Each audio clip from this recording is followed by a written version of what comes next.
Hello and welcome, diamond painting friends, to the first WIP and Chat of the year. I'm working on Winter Solace, as you all knew that I was going to be, which is by Abraham Hunter, and this is from Diamond Art Club. As you can see, I've completed just 4 squares here on the right. I just started this on I think the 4th or 5th of January, so I've got a long way to go. But hold on while I zoom in, and we're going to talk about what's going on. I'm probably going to focus in this WIP and Chat mostly on my trip to the Rose Bowl. So stick around for that.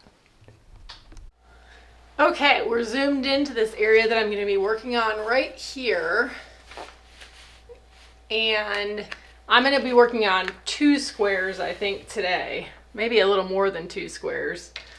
The first drill that I'm going to work on is 334, and this is one that I substituted. If you are new to the channel, I am doing my own substitutions on some of these drills because the DP with sparklers pack was sold out. So this is a really pretty, I call this a crystal.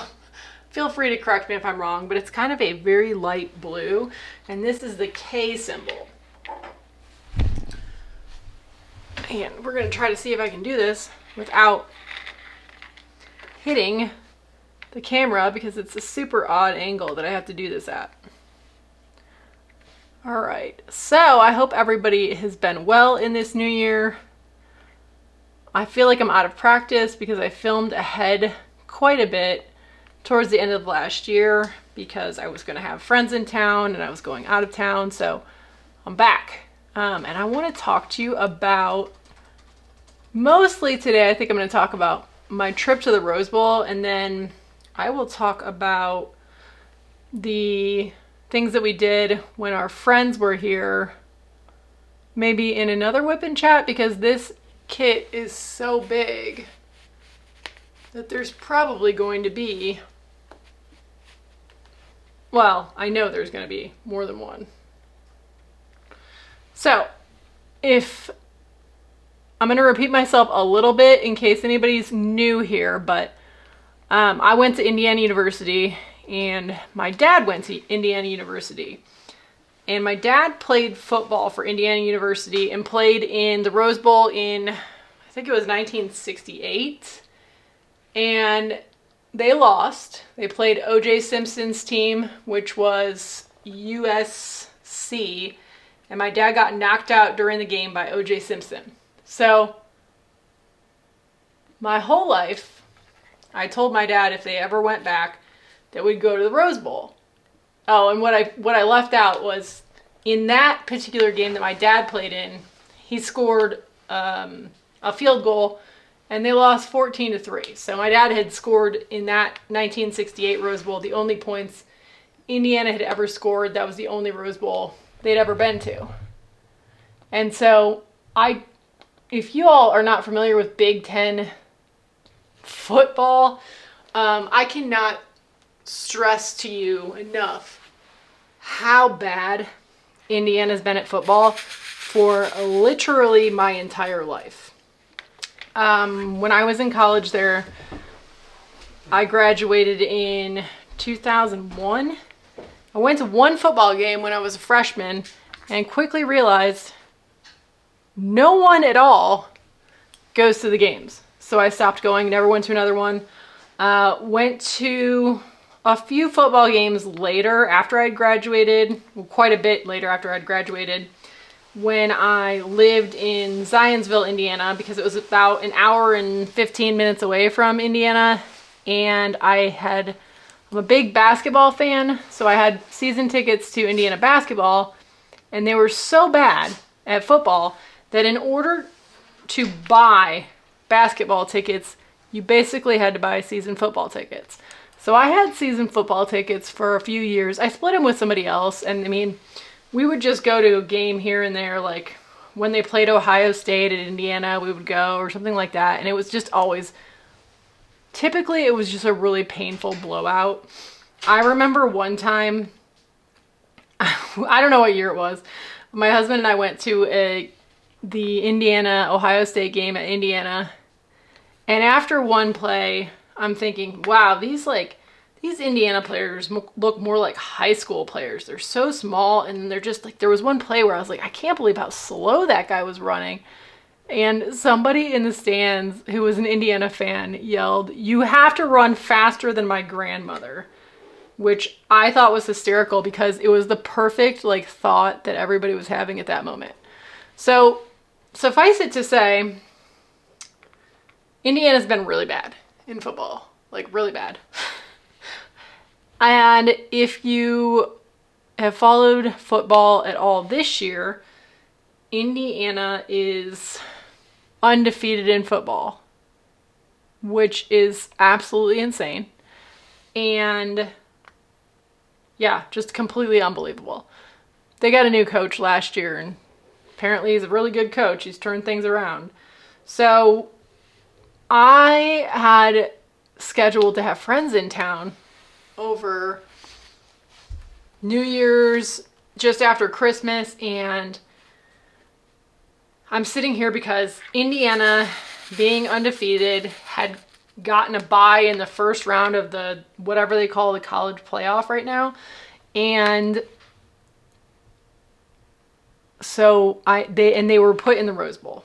And so I was like left with the dilemma of, do I leave my friends and go to this game that I've promised my dad I would go to my whole life? By the way, my dad lives in Indianapolis, so he doesn't live anywhere near me, so it's kind of a logistical nightmare. Or do I just like tell my dad, sorry, I can't go? So what I did was I planned a trip to the Rose Bowl and went with my dad, and my husband stayed here with our friends and their kids while they visited. I flew in and out as fast as I could. So I set it up so that the Rose Bowl, if you don't know, happens on New Year's Day. I'm sure most of you probably do know that, in Pasadena, California. And so I had to figure out how to get my father from Indianapolis to Pasadena and myself as quick as possible in and out. And also, my father has some memory issues and dementia, basically probably from playing football, which is ironic for this story. And there were no available direct flights to LAX, which is where you had to fly into, because apparently everyone and their brother was trying to get from Indianapolis to LA to watch the Rose Bowl. And I can confirm that after seeing people getting off the plane. But I finally found a flight that would work for him, which connected in Chicago.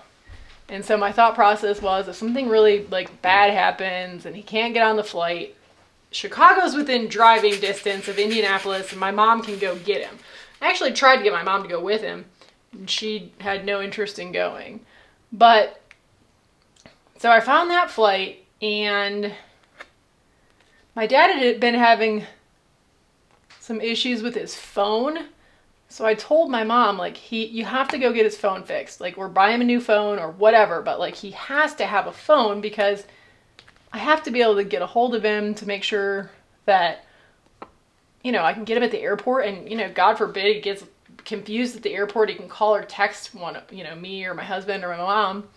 And so she did, and I found a flight for myself. I had to strategically book these things because I was trying to make it so that I got in a little bit into LA a little bit before my dad, and so that I left basically at the same time or a little before him to make sure that he was able to get on his flight. So I did that. I flew from Missoula, Montana to Denver to LAX, and I was supposed to land at about, I think, 10 p.m. on New Year's Eve. And I did. Everything went fine on the first two flights, and then we landed at LAX, and there's no gate for us. So we're sitting on the tarmac.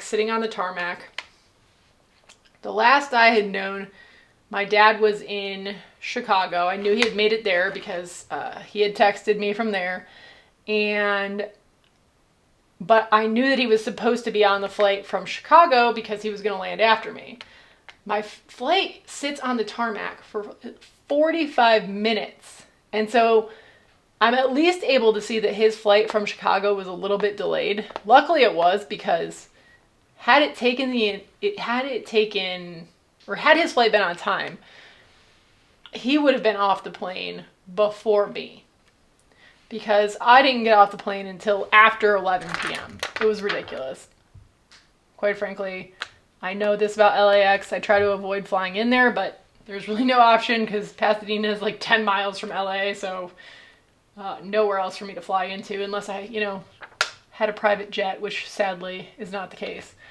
But so I finally get off the plane, and I am in a different terminal than my dad because I'm flying, I think I flew United into LAX, and my dad is flying Southwest.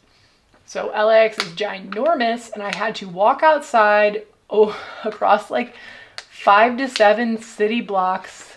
It's, a little bit intimidating because I don't believe it's the safest, place in the entire world, LA, to me at least.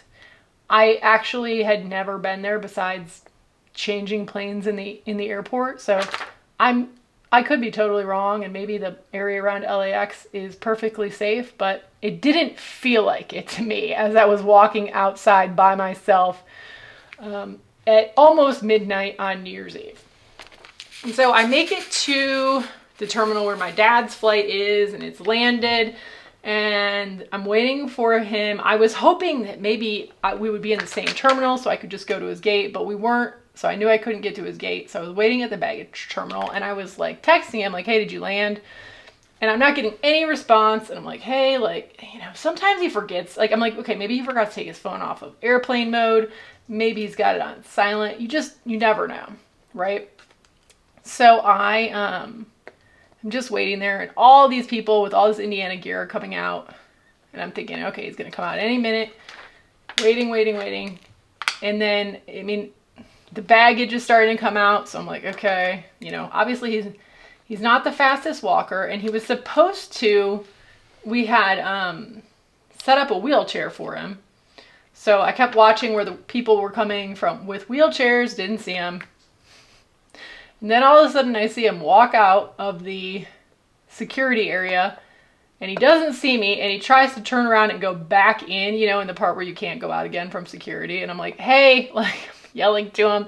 The lady at security is like, hey, somebody's right there. You can't go back in. And so he then proceeds to tell me that he couldn't figure out how to connect to the Wi-Fi and that his phone isn't working. So I'm like, well, that's great. And he's like, yeah, I didn't know what I was going to do if you weren't here. So I got his bags and everything. We take an Uber to 10 miles, which is like $100 in LA, to the hotel that we're staying at. We actually stayed in downtown LA just because I had Hilton points that I used to pay for the room. The actual hotel we stayed in is pretty nice. Area that we stayed in, again, it didn't look great to me. It didn't look horrible, but it didn't look great either. So we just slept. We got there at like 2 a.m. and got my dad in his room, got my room, took a shower because I was disgusting by that point, passed out. And it's 2 a.m. So the Rose Bowl is the next day and starts at 1. By that point, I had scrapped the idea of trying to go to the Rose Parade. That's what everybody keeps asking me if I went to the Rose Parade. I'm like, nope. It started at 8 o'clock in the morning, and it was pouring down rain. So I think I got up around 8. We got breakfast, got ready. And of course my dad has a Rose Bowl ring from when he was in the Rose Bowl that he was wearing, and he enjoyed the attention very much whenever anybody would ask him about it. Quite frankly, I think he was trying to show it off to people. And so we had lots of conversations at the hotel and waiting for the Uber, but then we Ubered probably around 10 a.m. We got an Uber to go to the actual game in Pasadena, and then I didn't realize this, but the Rose Bowl is in the middle of essentially a residential neighborhood. And so it's all blocked off. the Uber couldn't get us really very close. So we had to walk quite a while. And my dad he'll be 80 in March. So, he's not, and he played college football. So he's had, hips replaced, knees replaced.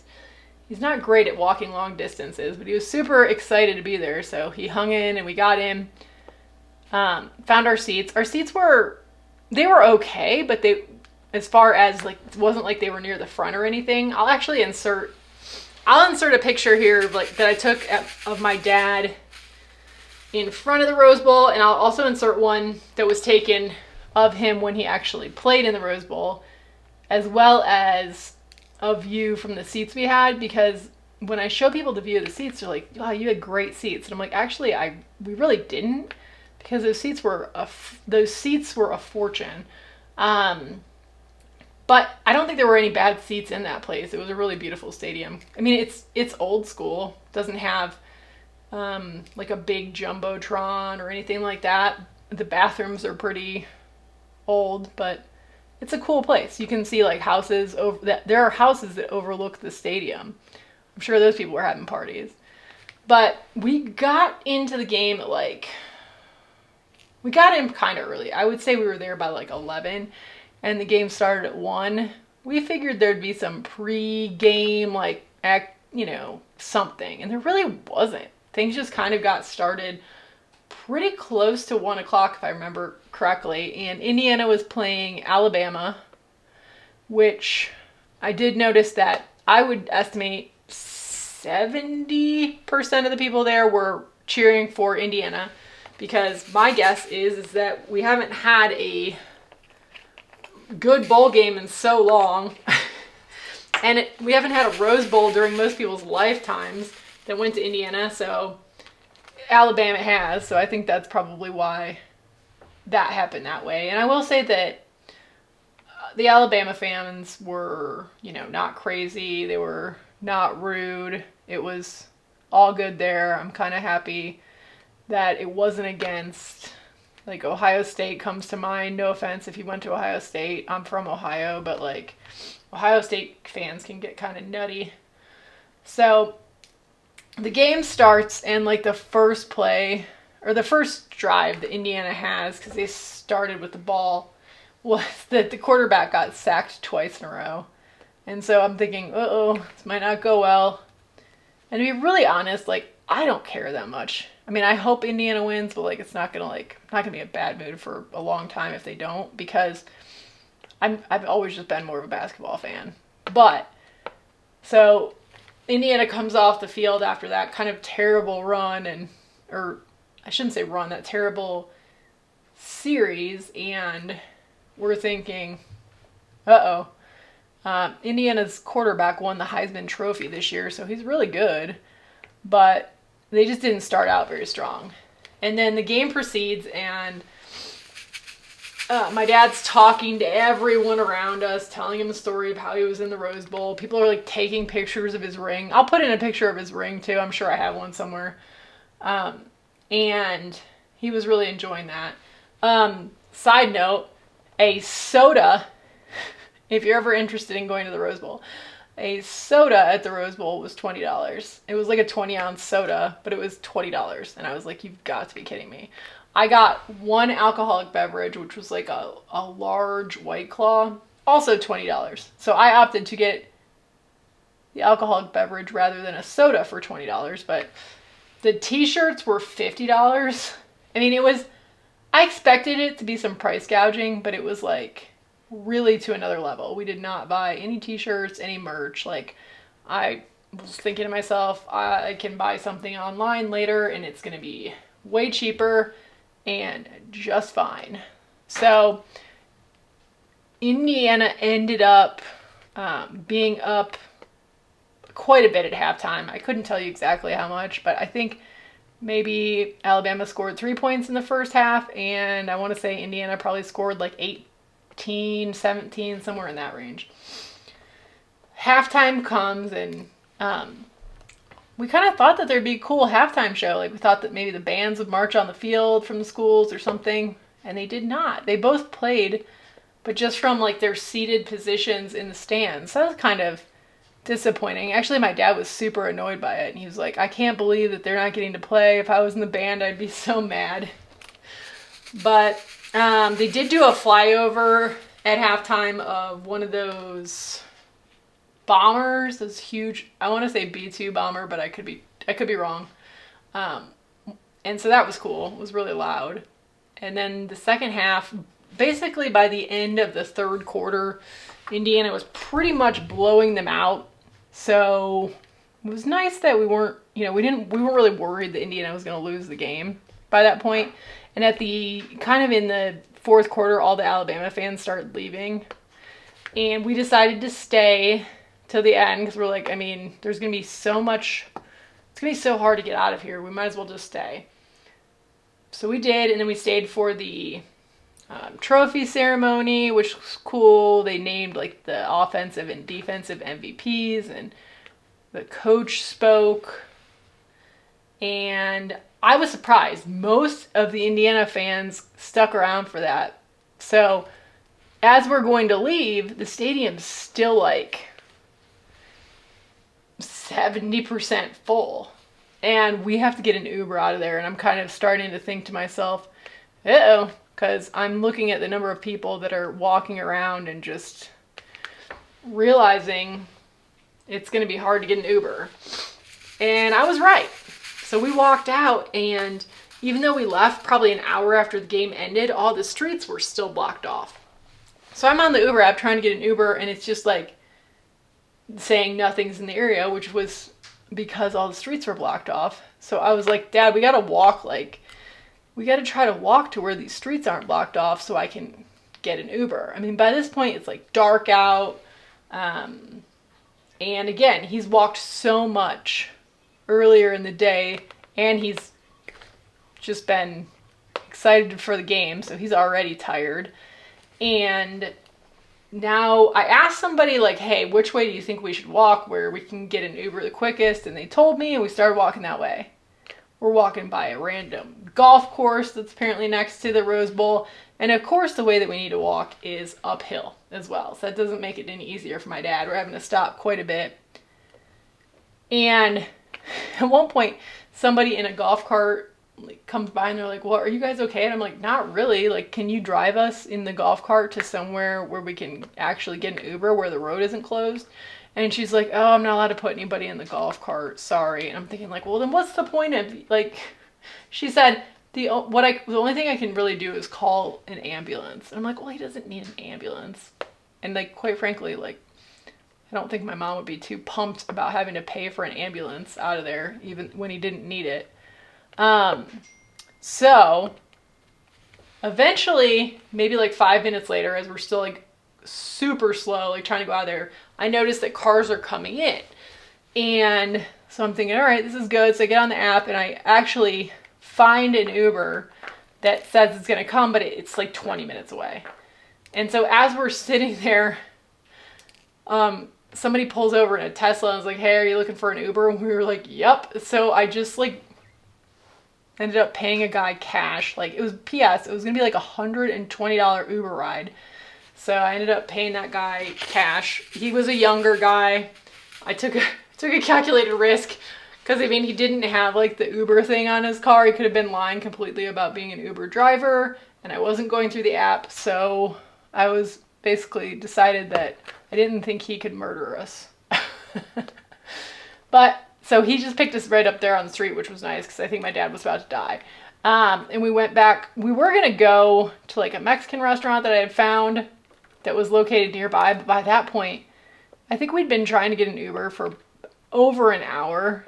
And so we both were over it. And I said, let's just go back to the hotel and find something. There's a restaurant at the hotel. Like, maybe let's just eat there. So we get back to the hotel after a, 10-mile, $120 Uber ride. And, well, actually, more like 140 with tip. But, and P.S., we were leaving again on January 2nd. Both of our flights were like near 5 a.m. So I get back to the hotel and the restaurant is closed. So I'm like, great, we have to, like, I don't want to walk too far around downtown LA. Like, I don't know. I might walk into like, what's that called? Skid Row, you know, that really famous, well, I guess, yeah, infamous might be a better word than famous, area where like it's just all homeless people in downtown LA. So I'm like, I do not want to just happen upon that because I don't know where I'm going. So there was like a Subway right next to our hotel. So we had the Subway, which was so terrible. I hate Subway. But whatever. We got food, went to bed at like 8 p.m., got up at 2, I think it was 2:30 in the morning on the 2nd, got an Uber at like 2:55 that I had scheduled, went back to LAX. And so my dad's plane was set to take off maybe like 10 minutes before mine, almost the same time. Oh, by the way, I forgot to mention that, you know, like I said, we had booked, you know, asked the airline to have a wheelchair for him. And I said after we arrived in LAX, well, why didn't you take the wheelchair? And he's like, oh, I forgot about it. So in LA, I at least got him, they had a huge line for him to check his bags. Because of course, even though we were going to be there for, oh, I don't know, barely over 24 hours, he brought 2 checked bags, including 5 pairs of shoes, 2 sport coats, 2 bathing suits, 4 pairs of shorts. Like, I could not make this stuff up. Like, he overpacked to the most ridiculous extent. And so we have to wait in this huge line. I have to wait with him because he has no idea what he's doing as far as like checking bags or whatever. And so I wait with him, and luckily that line went really fast. Otherwise it would have been a problem because for my flight, for me to get out of there on time.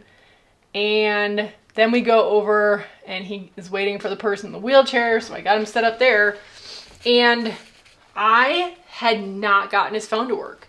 So that was the big problem. Like I'm texting my mom and I'm like, his phone's not working. Like, it's a problem. Like, I had Googled it, I had YouTubed it, and what I had determined was that it was a problem with the SIM card. Because my mom had, instead of buying him a new phone, bought like a refurbished phone. So I think, I don't know. It's fixed now, and I'll have to ask her what it was. She probably won't even know. But I was worried because I'm putting him on a plane, and he had another connection. This time it was in Nashville, so it wasn't as big as Chicago. But still, he's got a connection, and he's got no phone. And I'm telling my mom, like, you have to meet him in the baggage claim in Indianapolis. I sent her a picture of, like, the flight number, what time. She says, okay. I'm like, his phone's not working right. Like, you really need to be there on time because she's often late. And she says, okay. And I'm like, I'm not going to be able to do anything because I'm going to be on flights. So I get on my flight.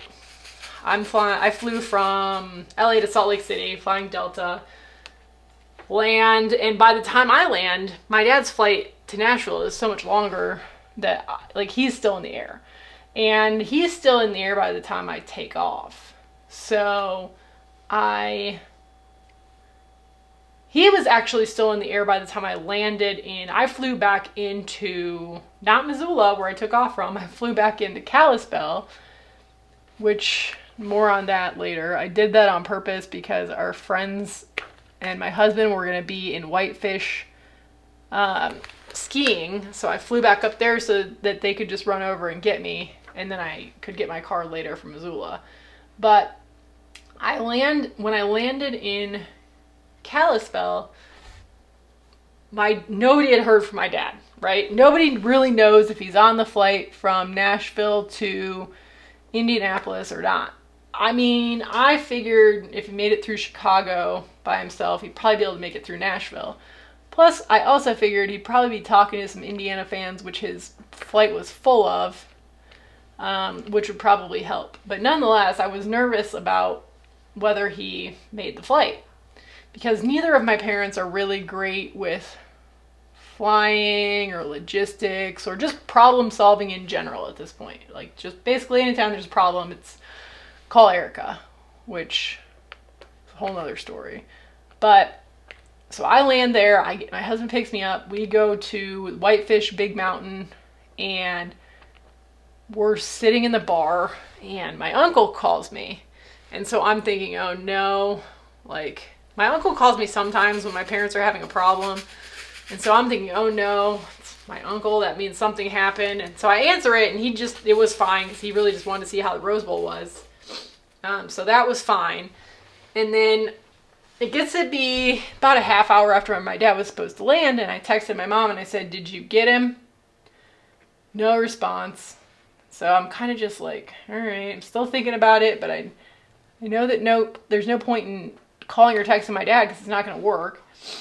And then like an hour and a half after that, my mom texts me. So I figured that she got him. There was no problem because I hadn't heard from her, and she was driving back to their house with him because I know she is not going to, text or call me when she's driving.